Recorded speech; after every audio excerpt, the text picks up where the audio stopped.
In today's video, I'm going to teach you how to build your ideal product roadmap in Notion.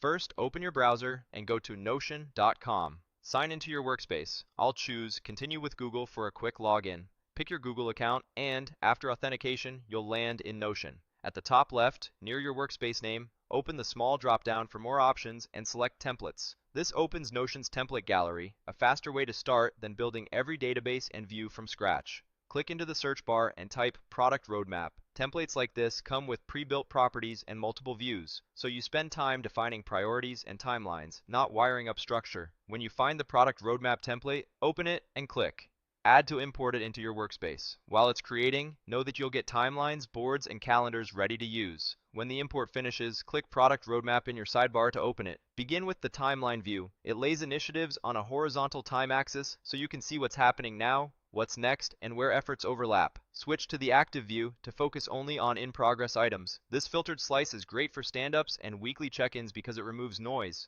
Next, open the Board view. This Kanban layout groups work by status and lets you drag items across stages as they move forward. Open the Marketing Launch Calendar to see release milestones on a monthly grid. Click the Marketing Launch Calendar again to refocus on upcoming campaigns and make sure launch dates line up with delivery. Then, open the Enterprise Roadmap.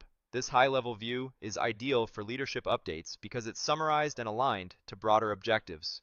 Now scroll to the bottom and scan everything the template provides.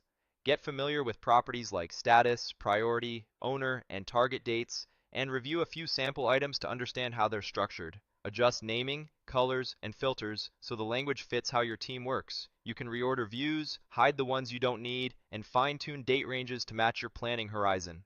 You've imported the product roadmap and explored the key views you'll use to plan, track, and communicate. Now you're ready to start building your ideal roadmap.